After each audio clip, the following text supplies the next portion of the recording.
Wednesday, May 28th, 2025. AGNDD, intelliReport topic. History of Artificial Intelligence. Please pardon any visual and informational inaccuracies in this entirely AI-generated Wikipedia-sourced video article. Explore humanity's timeless fascination with creating life, from Greek mythology's Talos to medieval golems and alchemical homunculi in literature and folklore across cultures. In Greek mythology, Talos was a bronze guardian of Crete, created by Hephaestus and a cyclops as a gift to Minos. He protected the island by throwing boulders at invaders and patrolling its perimeter. Jason and the Argonauts defeated him by removing a plug that drained his life force. Pygmalion, a legendary king and sculptor, became disillusioned with women after witnessing the Propoetides' behavior. In Ovid's Metamorphoses, Pygmalion prayed to Venus for a woman resembling his statue, highlighting his desire for an idealized partner. Throughout history, various cultures have explored the concept of artificially creating life. Paracelsus described a method to create an artificial man using human sperm and horse dung. In the Middle Ages, Jewish folklore introduced the golem, animated by placing a divine name in its mouth. Islamic alchemists like Jabir ibn Hayyan explored life creation in their writings. Goethe's Faust, the second part of the tragedy, features a homunculus, an alchemical creation striving for human form, ultimately failing as its flask shatters. These stories reflect humanity's fascination with and attempts at life creation through mystical and alchemical means.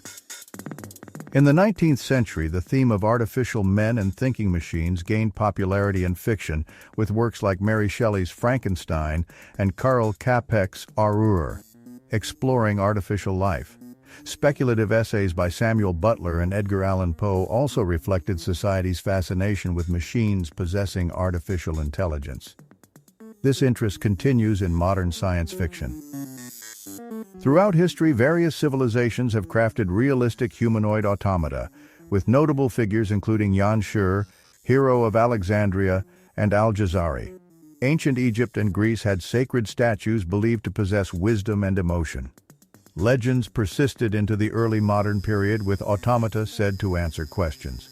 Roger Bacon, a medieval alchemist, was rumored to have created a talking brazen head, echoing Norse myths of Mimir's head, which was said to speak wisdom to Odin. These tales reflect humanity's long-standing fascination with creating lifelike machines imbued with intelligence and emotion. Artificial intelligence, AI, is rooted in the mechanization of human thought, with its origins in ancient formal reasoning developed by philosophers like Aristotle and Euclid. Ramon Lull's logical machines influenced thinkers like Leibniz, who envisioned systematic, rational thought akin to algebra. The 17th century philosophers, including Hobbes and Descartes, further explored this idea. The development of mathematical logic, notably by Boole, Frege, Russell, and Whitehead, laid the groundwork for AI. Gödel's incompleteness proof and Turing's machine demonstrated the limits and potential of formalized reasoning, suggesting that mechanical devices could mimic mathematical deduction, inspiring the concept of thinking machines.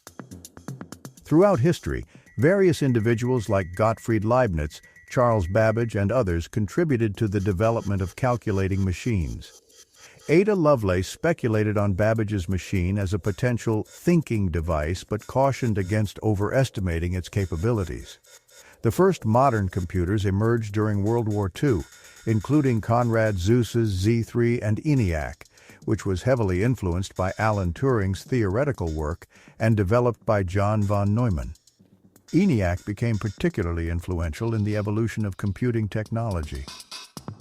The early exploration of thinking machines was influenced by ideas from the late 1930s to early 1950s, including neurological research on the brain's electrical network, Norbert Wiener's cybernetics, Claude Shannon's information theory, and Alan Turing's computation theory.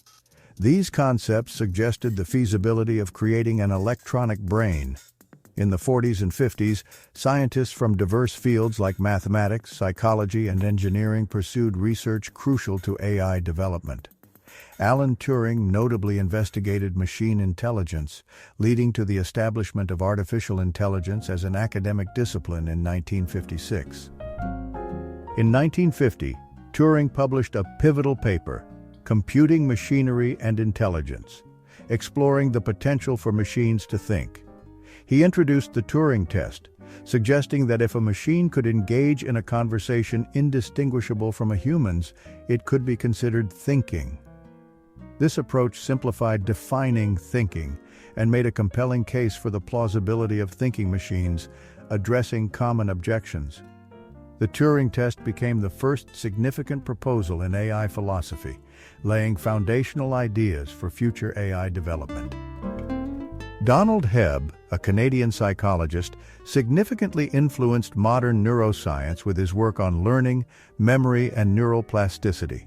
His seminal book, The Organization of Behavior, 1949, introduced Hebbian learning, encapsulated by the phrase, "cells that fire together wire together." Hebb developed these ideas in the early 1940s, particularly at the Yerkes Laboratories of Primate Biology.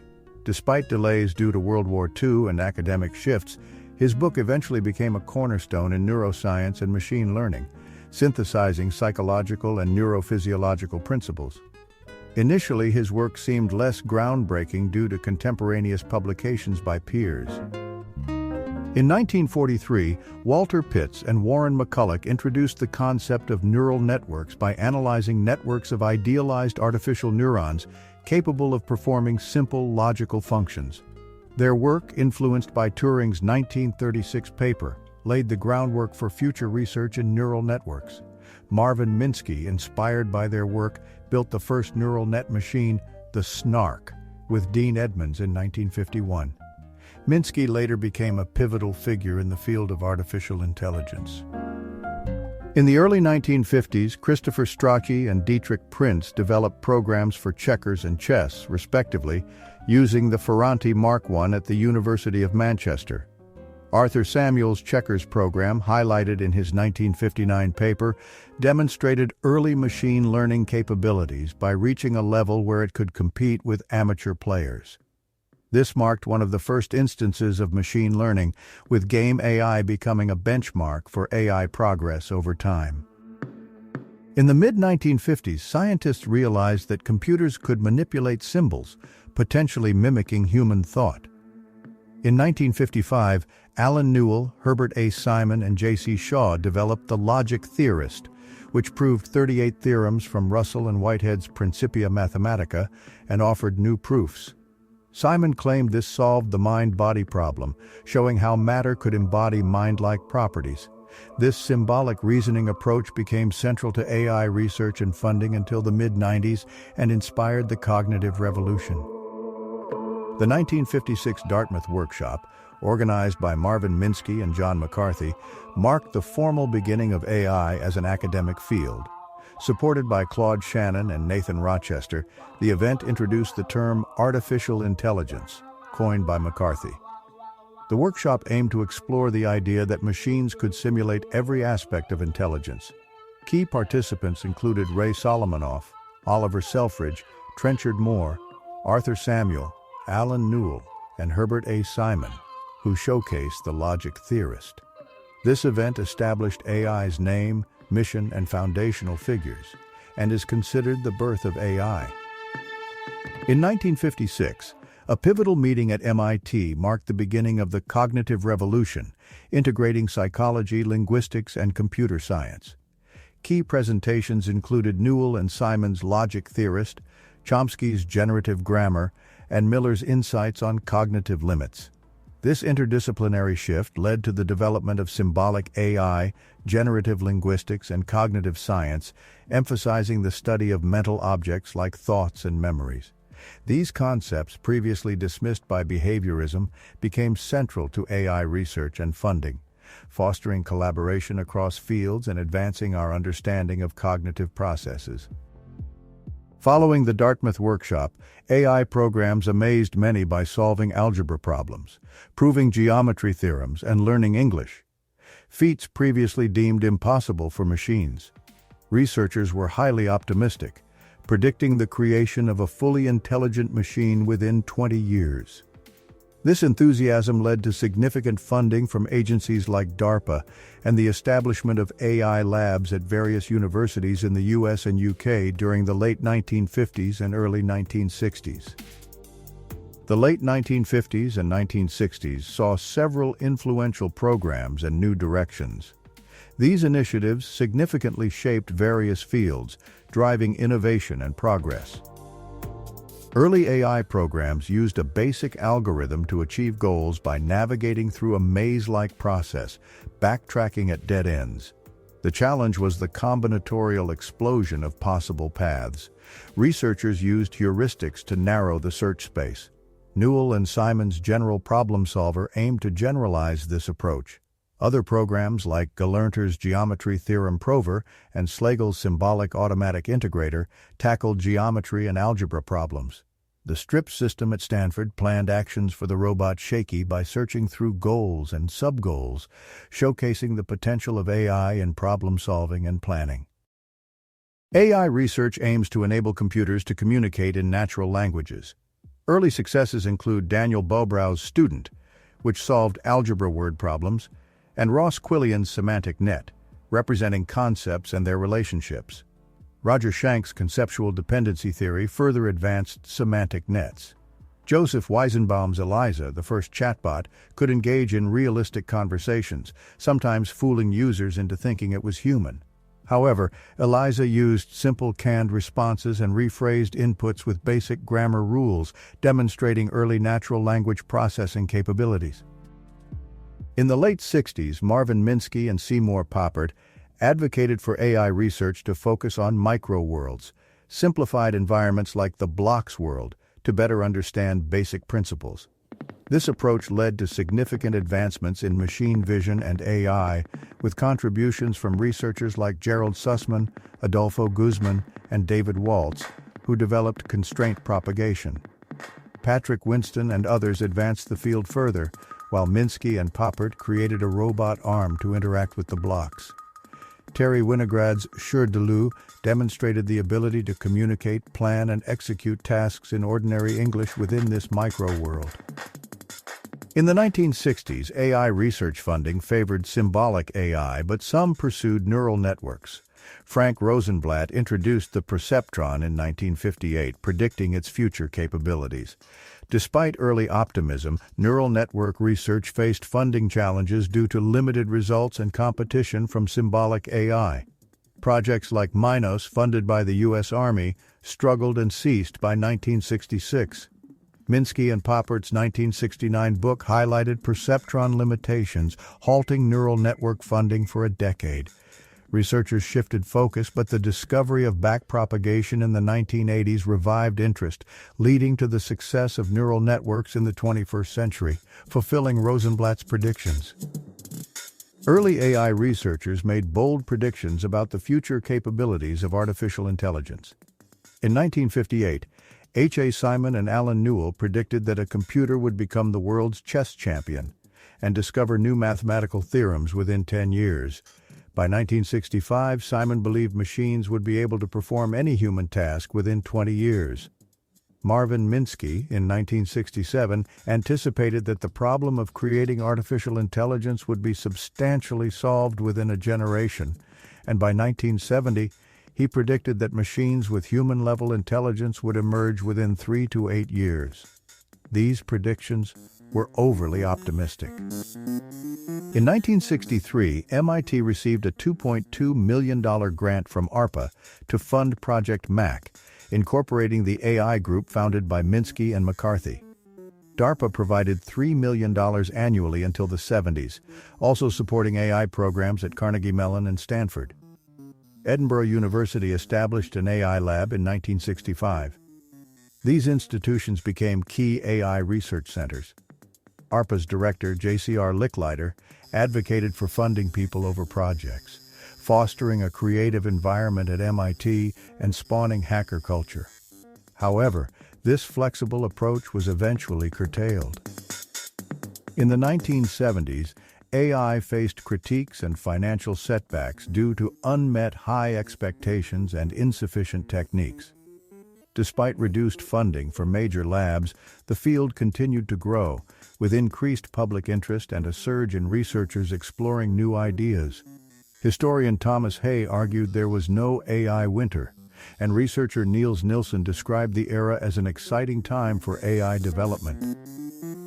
In the early 1970s, AI programs were limited by insufficient computer power, intractability, and the breadth of common-sense knowledge.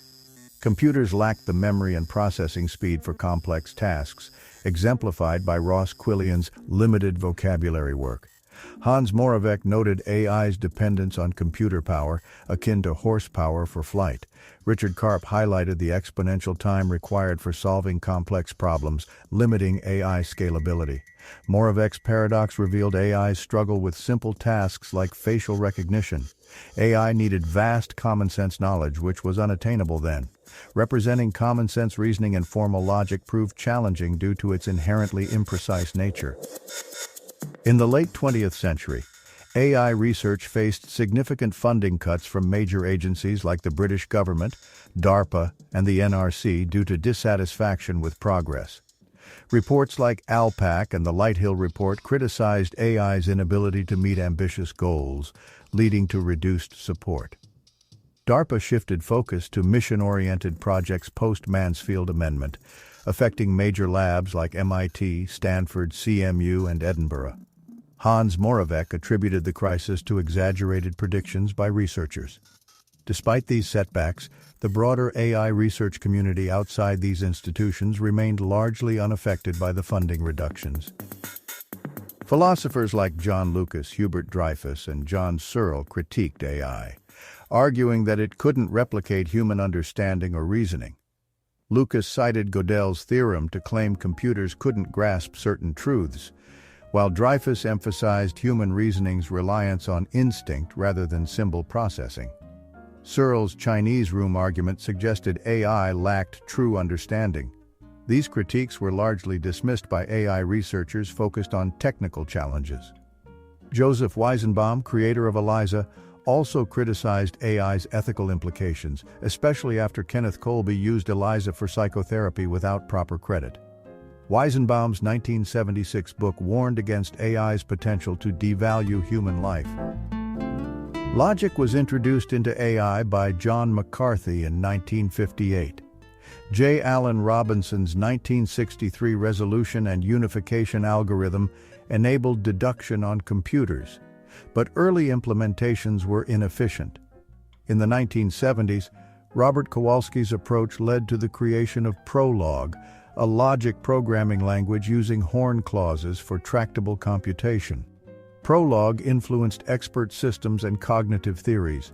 Critics argued humans rarely use logic in problem-solving, supported by psychologist experiments. McCarthy countered that AI should focus on problem-solving capabilities, not mimicking human thought processes. In the 1970s, MIT researchers such as Minsky, Poppert, and Shank criticized McCarthy's logic-based AI approach. They focused on practical problem-solving without high-level abstractions, developing scruffy methods using frameworks like frames and scripts to mimic human common sense. These methods aided in tasks like story understanding. Frames, later crucial to object-oriented programming, captured assumptions about categories, allowing flexible reasoning. Logicians like Hayes and Reiter responded by enhancing first-order logic to handle defaults, leading to non-monotonic logics. These developments addressed the limitations of traditional logic in representing imprecise concepts and reasoning with common-sense assumptions. In the 1980s, AI research focused on expert systems, leading to widespread corporate adoption and significant government funding, including Japan's fifth-generation project and the U.S. Strategic Computing Initiative. This resulted in the AI industry growing from a few $1 million in 1980 to billions by 1988. Expert systems are AI programs that solve domain-specific problems using expert-derived logical rules. Early examples include Dendrel, 1965, for compound identification, and Mycin, 1972, for diagnosing blood diseases, proving the approach's feasibility. These systems focused on specific knowledge areas, avoiding the common-sense knowledge issue, and were easy to build and modify. R1, developed in 1980 at CMU for Digital Equipment Corporation, was a major success, saving the company $40 million annually by 1986. This success spurred global corporate investment in AI, with over $1 billion spent by 1985, leading to the growth of an industry supporting expert systems. In 1981, Japan's Ministry of International Trade and Industry launched the fifth-generation computer project with an $850 million budget to develop AI capable of conversation, language translation, image interpretation, and human-like reasoning, using Prolog as the primary language. This spurred international competition. The UK initiated the £350 million ALVI project. American companies formed the Microelectronics and Computer Technology Corporation (MCC) for AI and IT projects, and DARPA launched the Strategic Computing Initiative, tripling its AI investment from 1984 to 1988. In the 1970s, AI research shifted focus towards expert systems, which relied on extensive expert knowledge. Researchers began to realize that intelligence might depend on using large, diverse knowledge bases. This led to the rise of knowledge-based systems and knowledge engineering in the 1980s, aiming to solve the common-sense knowledge problem. Efforts like Douglas Lenat's Psych project sought to create vast databases of mundane human knowledge, arguing that teaching machines human concepts required manual input of each concept. This approach highlighted the importance of detailed domain knowledge in achieving intelligent behavior in AI systems. In the 1980s, despite significant funding and applications, symbolic knowledge representation and logical reasoning struggled with perception, robotics, learning, and common sense. This led some scientists and engineers to explore alternative methods like connectionism, robotics, soft computing, and reinforcement learning, collectively termed sub-symbolic by Niels Nielsen. In 1982, John Hopfield demonstrated that Hopfield nets, a type of neural network, could learn and process information reliably, challenging the belief that non-linear networks evolved chaotically. Concurrently, Geoffrey Hinton and David Rumelhart popularized backpropagation for training neural networks, sparking renewed interest in artificial neural networks. The 1986 publication of Parallel Distributed Processing, edited by Rumelhart and James McClelland, further fueled this interest, leading to the emergence of connectionism and debates with symbolic AI advocates. Neural networks advanced fields like protein structure prediction, and in 1990, Yann LeCun's convolutional neural network successfully recognized handwritten digits, marking a practical application. Rodney Brooks, Hans Moravec, and others argued that real machine intelligence requires a body to interact with the world, emphasizing sensoromotor skills over abstract symbolic reasoning.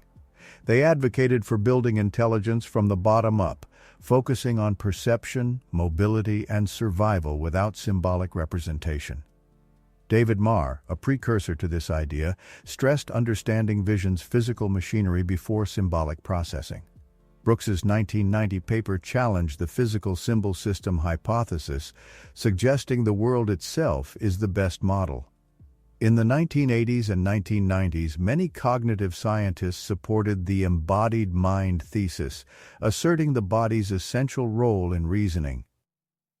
Soft computing encompasses methods that handle incomplete and imprecise information, providing solutions that are probably correct rather than precise.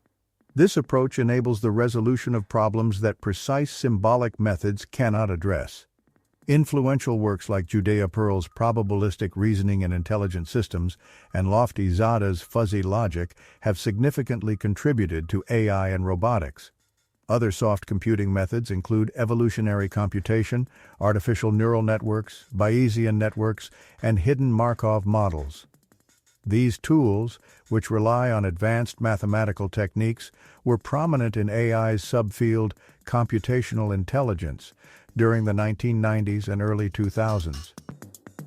Reinforcement learning, initially described by psychologists like Thorndike, Pavlov, and Skinner, involves rewarding agents for desired actions and punishing poor performance. Alan Turing and Arthur Samuel anticipated its role in AI. Richard Sutton and Andrew Barto's work from 1972 revolutionized the field, with Sutton's 1988 introduction of decision theory providing a solid theoretical foundation. Sutton and Barto's temporal difference, TD learning algorithm, rewarding agents for improved future predictions, outperformed previous methods. TD learning was notably used in TD Gammon, a backgammon program, and later influenced AI systems like AlphaGo and AlphaZero. It parallels the dopamine reward system in the brain. In the 1980s, AI experienced a rise and fall akin to an economic bubble, leading to skepticism about its viability. This skepticism persisted into the 21st century, fragmenting AI into subfields with new names to distance from its tarnished reputation. Despite early setbacks, AI began delivering solutions to specific problems over the next 2 decades. By the late 1990s, AI was integrated into the tech industry, driven by increased computing power and interdisciplinary collaboration. By 2000, AI had achieved significant goals, becoming more cautious yet successful, marking a resurgence in its application and credibility. The term AI winter refers to periods of reduced funding and interest in AI, first occurring in 1974. This was due to the collapse of the market for specialized AI hardware in 1987, as desktop computers from Apple and IBM surpassed the performance of costly Lisp machines. Expert systems like XCon were expensive and difficult to maintain, leading to disillusionment.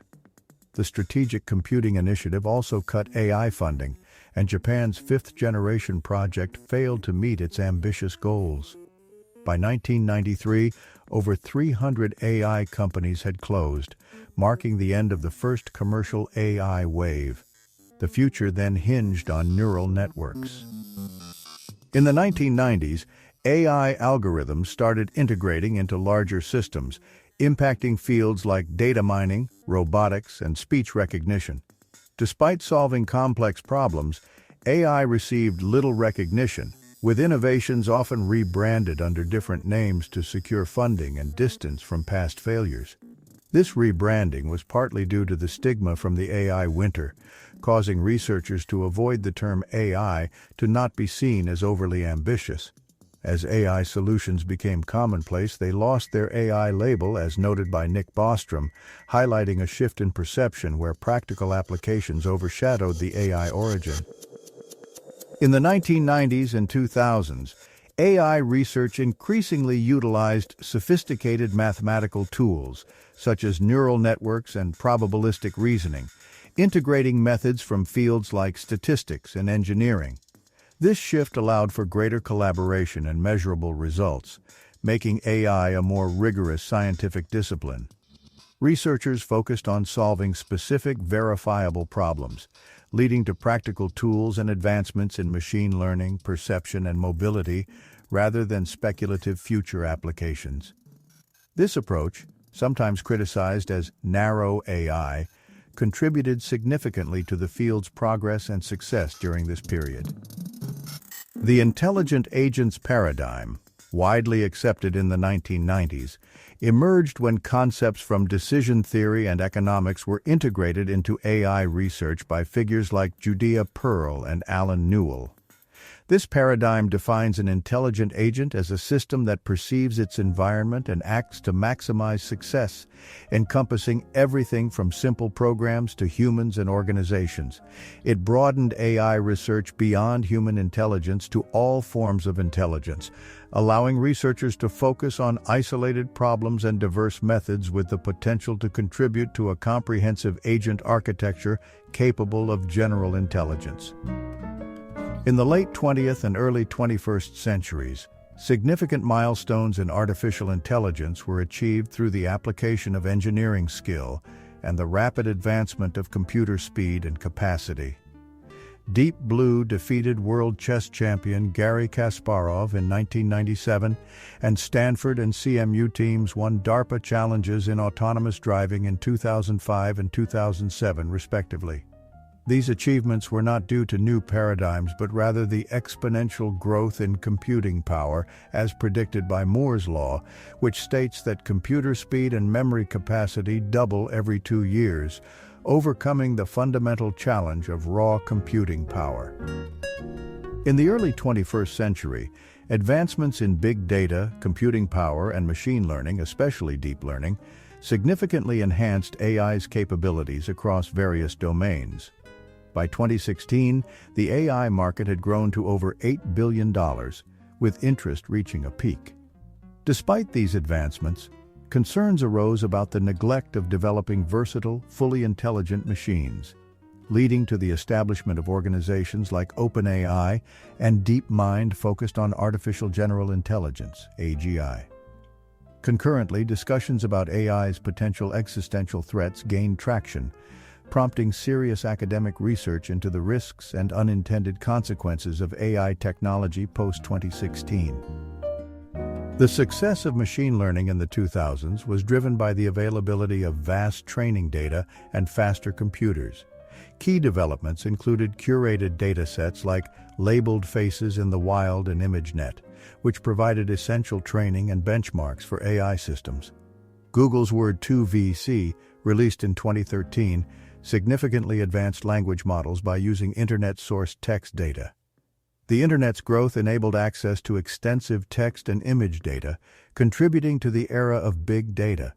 IBM's Watson, leveraging this data, notably defeated top Jeopardy champions in 2011, showcasing the potential of machine learning and AI advancements.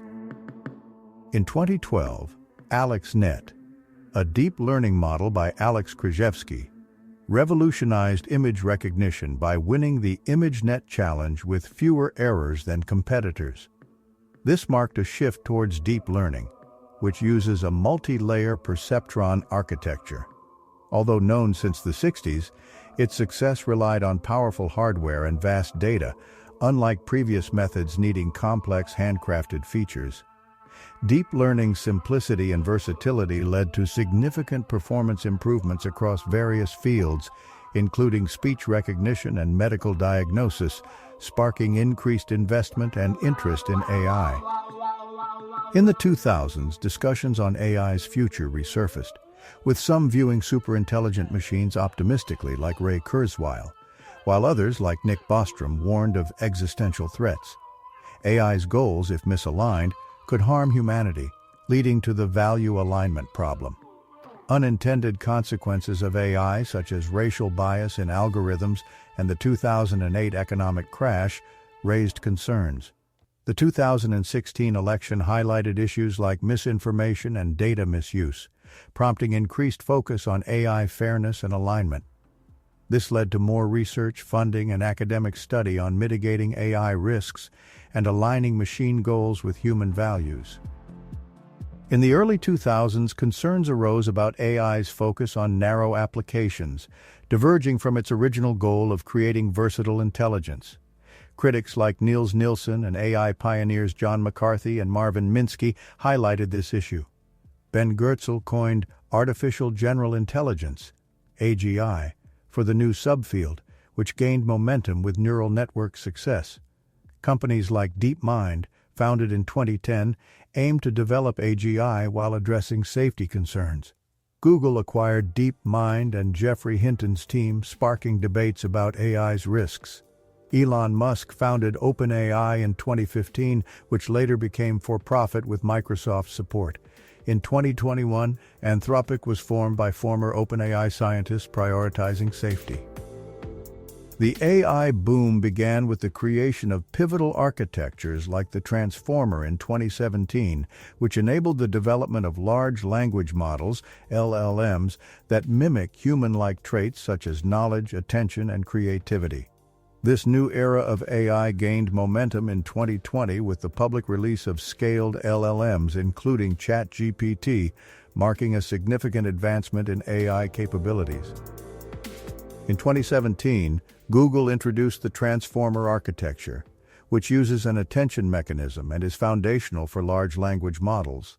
OpenAI's GPT-3 2020 and DeepMind's Gato 2022 are notable examples, trained on vast data and adaptable to various tasks.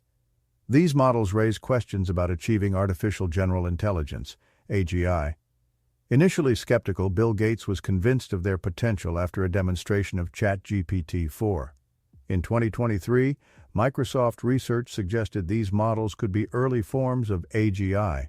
OpenAI's O3 model, announced in 2024, excelled on the RC-AGI benchmark, challenging the notion of tasks easy for humans but hard for AI.